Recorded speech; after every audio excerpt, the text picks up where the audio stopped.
Bienvenidos y bienvenidas a su programa Monseñor Romero y la misión del Evangelio. Un programa que lleva dos objetivos: conocer a Monseñor Romero y estudiar la Sagrada Escritura con un juicio crítico desde la teología de la liberación. Cada día tendremos un encuentro con Monseñor Romero y con el Dios de Jesús.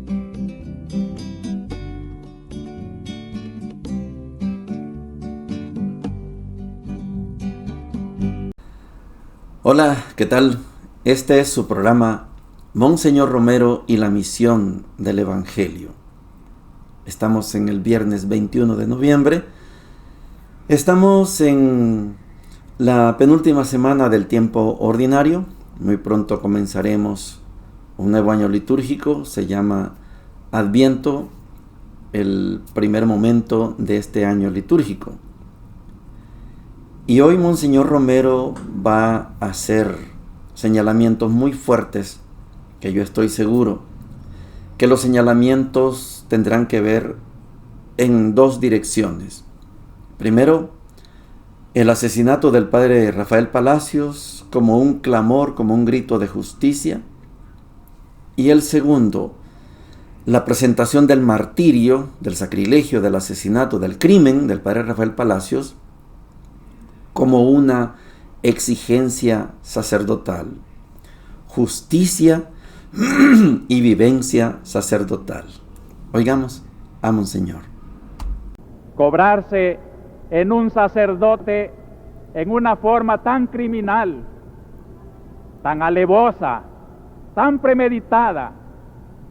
El padre Rafael el sábado por la noche me buscaba llevándome una carta donde me contaba la amenaza que el jueves ya le había hecho la UGB. Le había pintado la fatídica mano de la venganza en su carrito.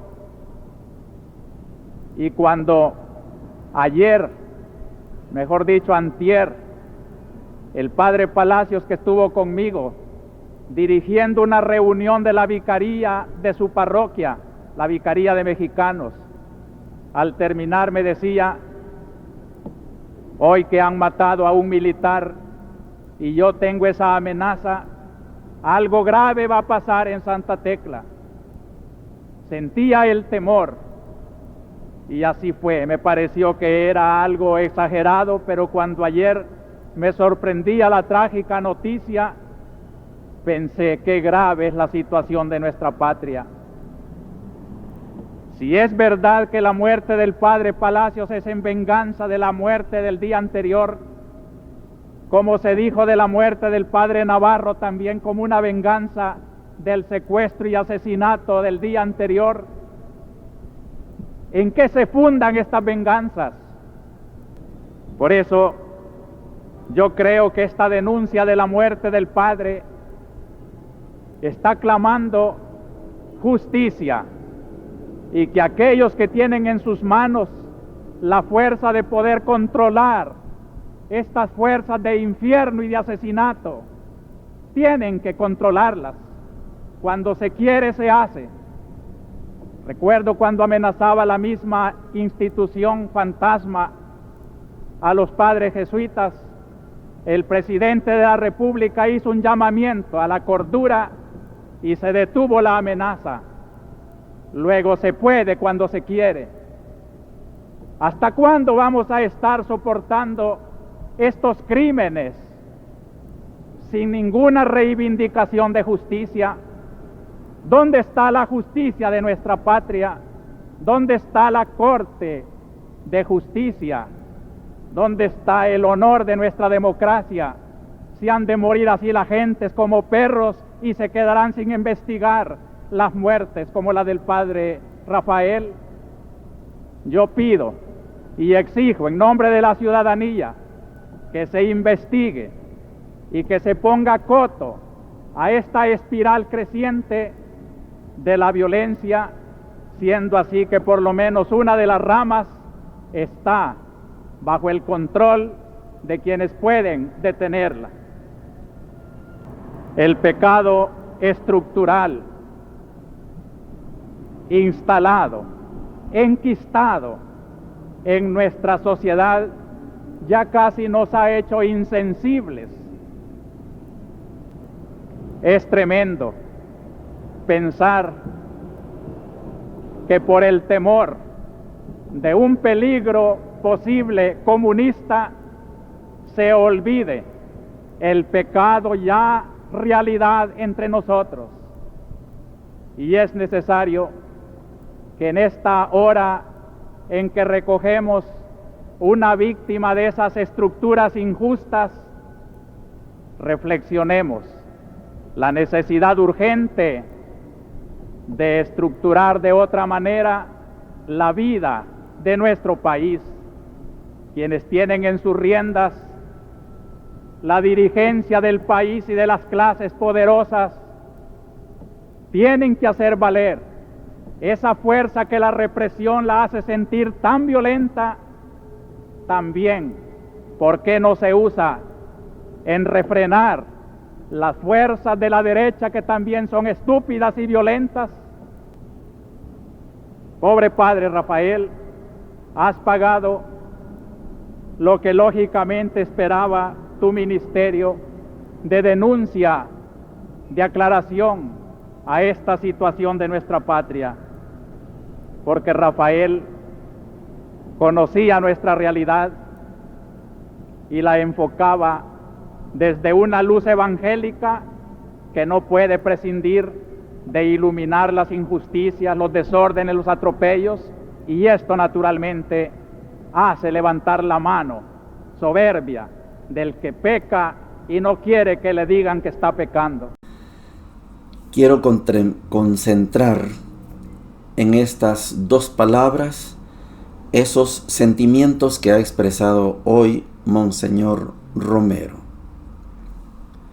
El crimen, el asesinato del padre Rafael Palacios, 20 de junio de 1979, se convierte en un clamor, en un grito de justicia. No somos perros. Tiene que haber justicia. Y esa justicia es posible porque la Corte Suprema de Justicia, por oficio, debe hacer justicia ante cualquier crimen. Y este es un gran crimen. Venganza. ¿Y qué tiene que ver el padre Rafael con que un día antes hayan matado a un militar? ¿Y qué tengo que ver yo con eso? ¿Qué tiene que ver la iglesia? La Corte Suprema de Justicia tiene que hacer justicia. Es un clamor. La muerte, el crimen del padre Rafael es un grito de justicia. Cuando se quiere, se puede, dice Monseñor. Vámonos al otro punto. La experiencia, la vivencia sacerdotal. Convertirse un joven en un sacerdote debe significar un cambio trascendental en su vida. La vida de un sacerdote ya no le pertenece al papá, a la mamá. La vida de un sacerdote es del pueblo.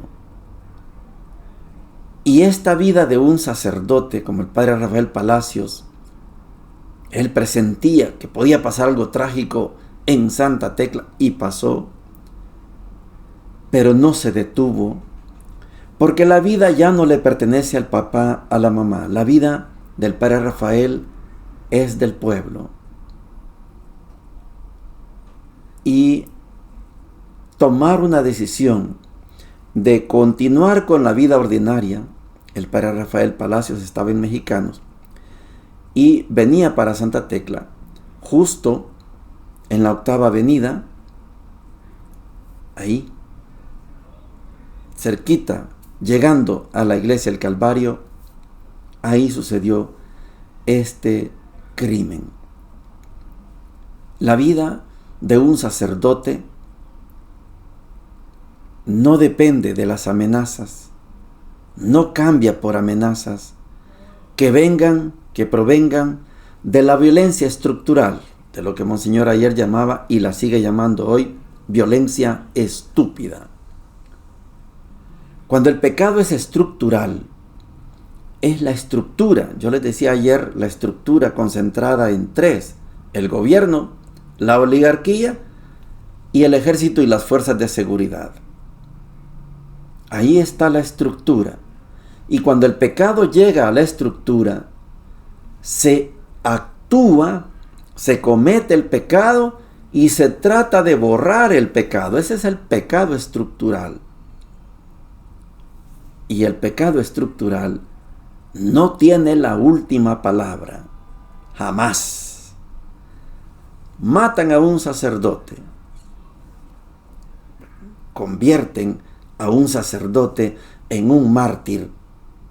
Y cuando un sacerdote, cuando un catequista, cuando una religiosa, cuando un laico cualquiera es martirizado, es asesinado, este laico, sacerdote, religiosa, mártir, para la iglesia se convierte en un santo. Esto no lo puede detener el pecado estructural. Ustedes tienen el poder de disparar un arma, de vaciar su magazine.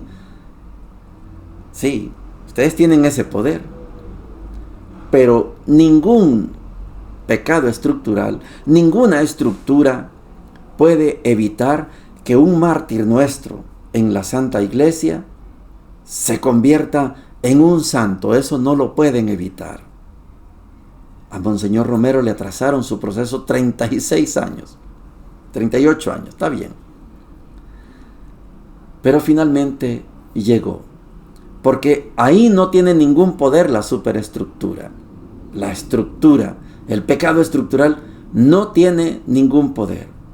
Puede matar a Rafael, sí, puede matar a Monseñor Romero, nos pueden matar a muchos más.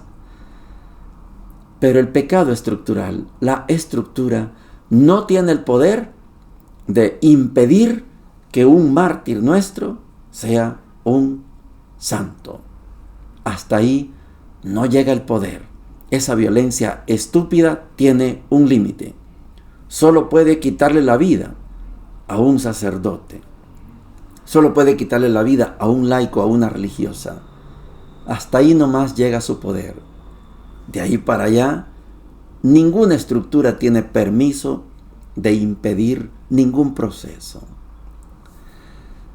Las lecturas, nosotros seguimos con la catequesis de los Macabeos, y yo le reitero, me sigo preguntando, ¿por qué este libro no está en las Biblias evangélicas? Primer libro de Macabeos, capítulo 4, del 36 hasta el 59, dice lo siguiente: en aquellos días, Judas y sus hermanos propusieron: nuestros enemigos están vencidos. Subamos pues a purificar el santuario y a restaurarlo. Se reunió todo el ejército y subieron al monte Sión. El año 148, el día 25 del mes noveno, es decir, Casleu, todos madrugaron para ofrecer un sacrificio según la ley en el nuevo altar de los holocaustos que habían reconstruido. Precisamente, en el aniversario del día en que lo habían profanado los gentiles, lo volvieron a consagrar cantando himnos y tocando cítaras, laudes y timbales. Todo el pueblo se postró en tierra, adorando y alabando al cielo que les había dado el triunfo. Durante 8 días celebraron la consagración, ofreciendo con alegría holocaustos y sacrificios de comunión y de alabanza. Decoraron la fachada del santuario con coronas de oro y escudos. Restauraron también el portal y las dependencias poniéndoles puertas. El pueblo celebró una gran fiesta que invalidó la profanación de los gentiles. Judas, con sus hermanos y toda la asamblea de Israel, determinó que se conmemorara anualmente la nueva consagración del altar con solemnes festejos durante 8 días a partir del 25 del mes de Casleu. Palabra de Dios, te alabamos, Señor. El libro de los Macabeos es un libro muy digno de estudiarlo todo, primera y segundo de Macabeos, porque hay una batalla de dignidad. Mañana nos vamos a despedir de este libro de los Macabeos, pero es una batalla digna porque los paganos, los helénicos, Antíoco con todo su imperio, profanó el templo, construyó en el templo del Señor, este es el segundo templo, el primero fue el de Salomón, que lo destruyó Nabucodonosor, y por órdenes de Ciro y Darío, el templo se reconstruyó, y este templo reconstruido, vino Antíoco y construyó un altar, y sobre ese altar presentaba sacrificios, no en honor al Dios de los ejércitos, al Dios de Israel, sino en honor a los dioses de los griegos. Y ahora, después de que el pueblo macabeo toma la decisión de irse a las montañas, pero nunca traicionar al Dios de Israel. Muchos, sí, varios traicionaron, pero Matatías y Judas son dos personajes que logran conservar la pureza de la ley de Moisés. Ahora es el momento de regresar. Hemos vencido a los paganos a punta de espada, a punta de flecha, de lanza. Vencieron al ejército helénico, al ejército de Antíoco. Y ahora es el momento de restaurar el templo. En nuestra iglesia tenemos esa práctica, le llamamos desagravio. Si me permiten, en 1977, después de que la Guardia Nacional, disfrazados de civiles lógicamente, asesinaron al padre Rutilio, a Nelson Rutilio y a Manuel Solórzano, el gobierno decidió que el templo parroquial de Aguilares se convirtiera en un cuartel. Ahí estaban los soldados. Se tomaron el templo parroquial y lo convirtieron en un cuartel. Y Monseñor insistía: devuélvanme el templo parroquial, devuélvanme el templo parroquial. Cuando el gobierno decide retirar a sus tropas, ahí dormían, ahí jugaban naipes, etc. Ahí era un desastre. Cuando deciden retirarse los soldados, Monseñor Romero vino e hizo una procesión con el Santísimo Sacramento, con la custodia. El Santísimo para nosotros es la Santa Hostia, no es que representa, es Jesús en persona. Hizo la procesión y tomó posesión de nuevo del templo, y a esto se le llama una misa de desagravio. Es para borrar toda la profanación que pudieron haber hecho los soldados ahí en esa casa de Dios, el templo parroquial. Esto que pasa con los macabeos es digno de reconocer.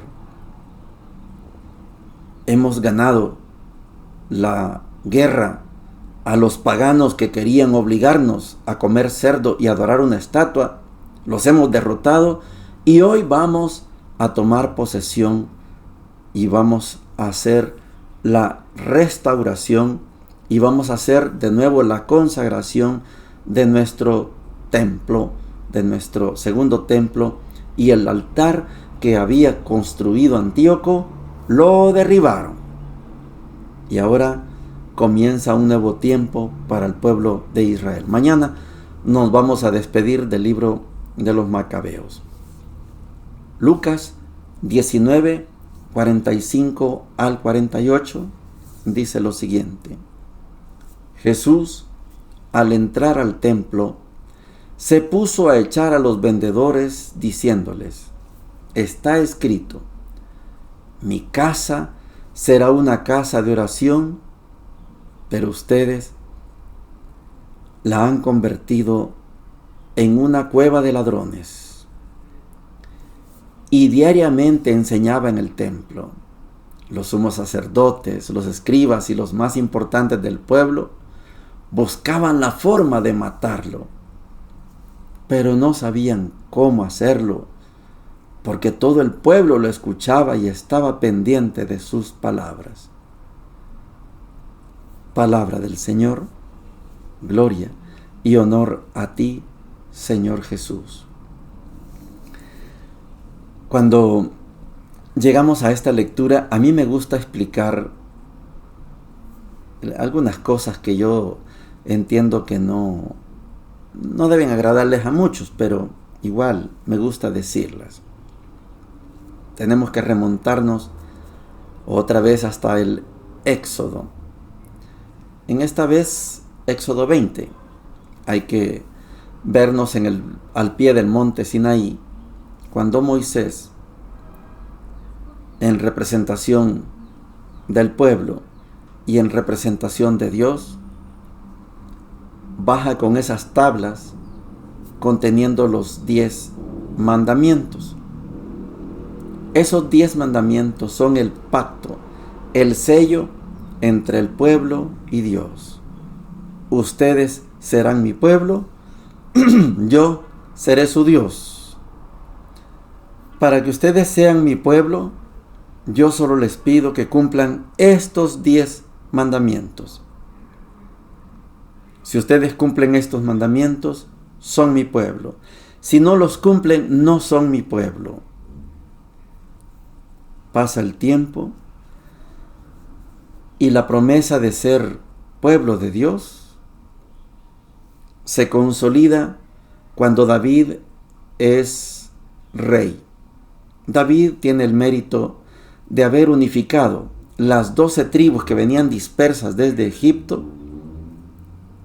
y entonces David hace que nazca el pueblo de Israel como pueblo. Antes solo habían tribus.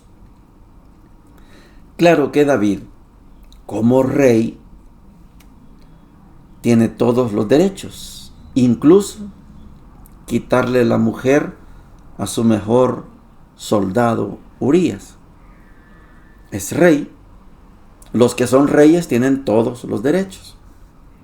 El pueblo se queda sin derechos, porque dependemos del rey. Vayámonos a las películas cuando está el emperador romano, por ejemplo, en la arena, en el circo romano, y están peleando los gladiadores.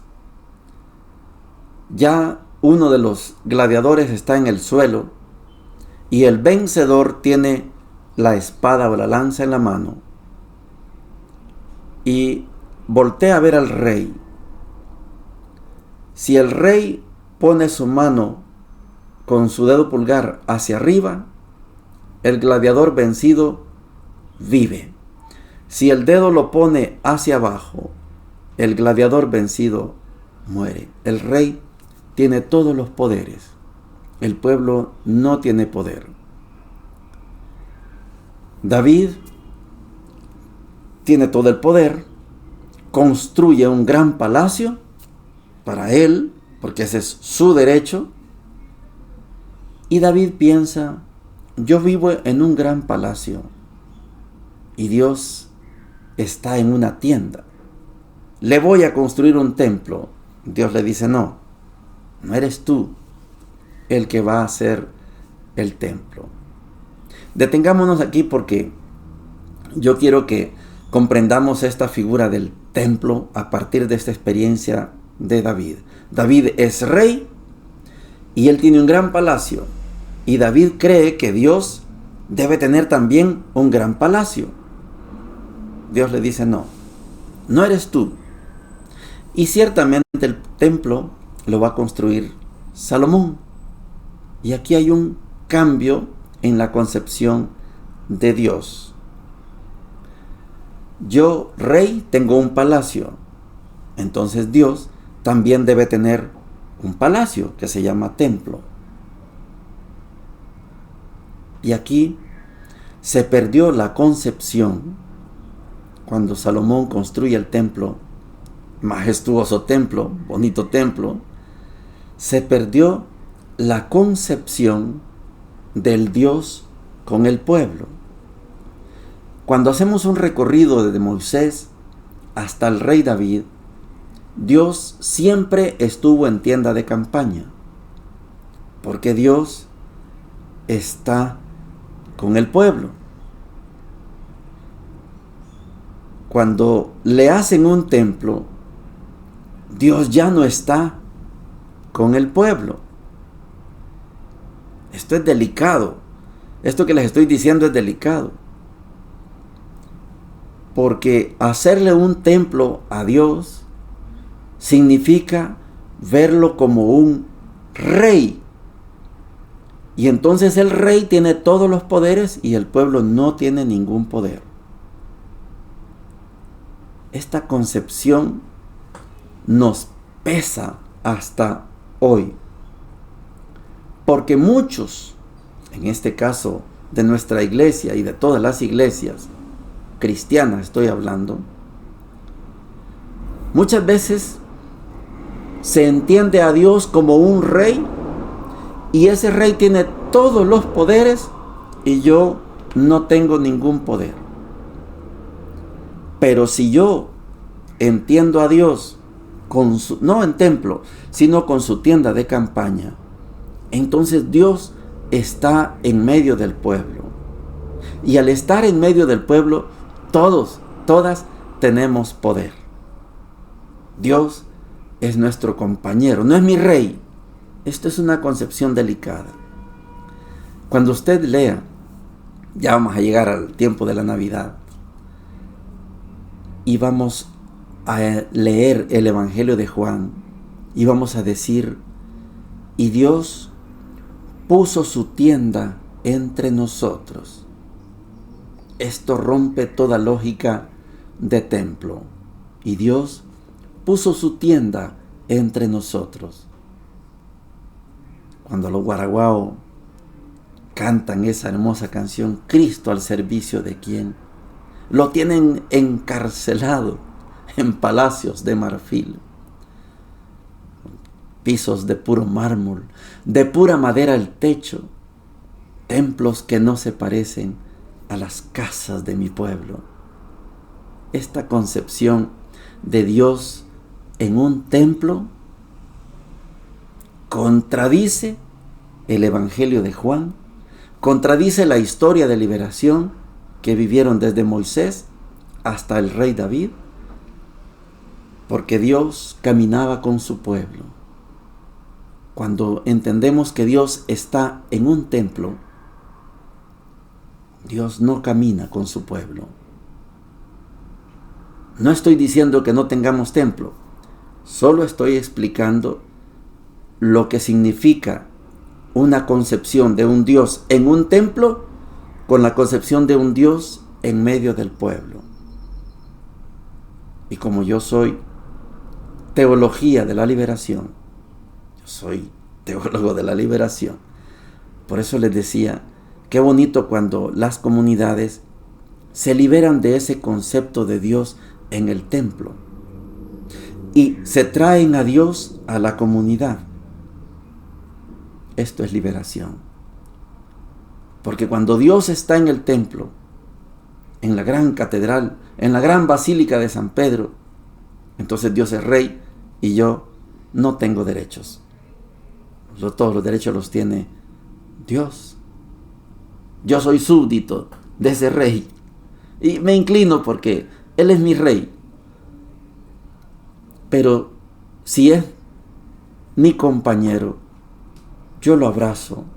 Yo lo veo en el campesino, en la empleada doméstica, en el chofer del bus. Yo lo veo en los niños, en los ancianos. Y esta concepción cuesta lograrla. A muchos nos encanta sencillamente tener a un Dios rey en un templo y yo convertirme en un representante de ese Dios. Entonces me tienen que besar la mano porque yo vengo de parte de Dios. Es difícil, pero liberarse de esa concepción es urgente. Ver a Dios no en un templo, sino en medio del pueblo. Jesús no se declaró sumo sacerdote, no le interesaba esto. La casa de mi Padre será casa de oración y ustedes la han convertido en cueva de ladrones. Jesús enseñaba en el templo todos los días, pero nunca exigió Él que lo declararan sumo sacerdote. Jesús no pertenecía a esa estructura del Sanedrín. No. Jesús estaba en medio del pueblo. Todo lo que hagan a uno de estos mis pequeños, a mí me lo hacen. Ámense los unos a los otros, como yo les he amado. Esto les mando, que se amen. Donde hayan reunidos 2 o 3 en mi nombre, ahí estoy yo en medio de ellos.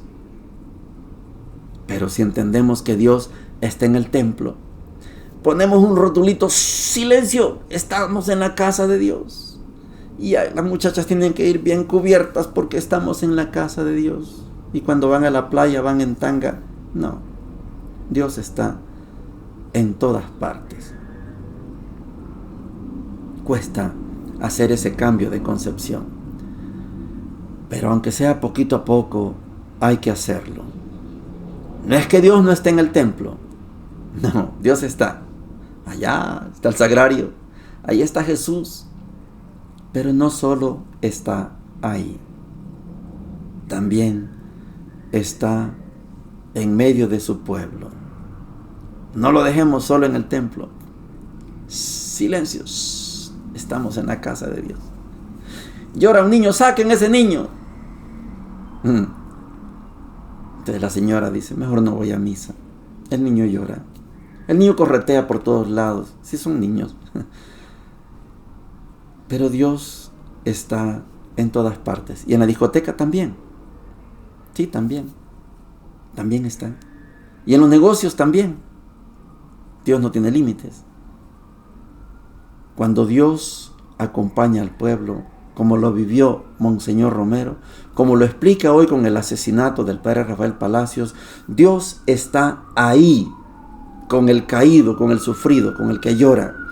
Dios está en medio de su pueblo. No solo está en el templo, está, pero no solo ahí, está en medio de nosotros. Esta es una concepción muy, pero muy bonita. Bendiciones para todos y para todas. Hemos presentado Monseñor Romero y la misión del Evangelio. Hasta la próxima.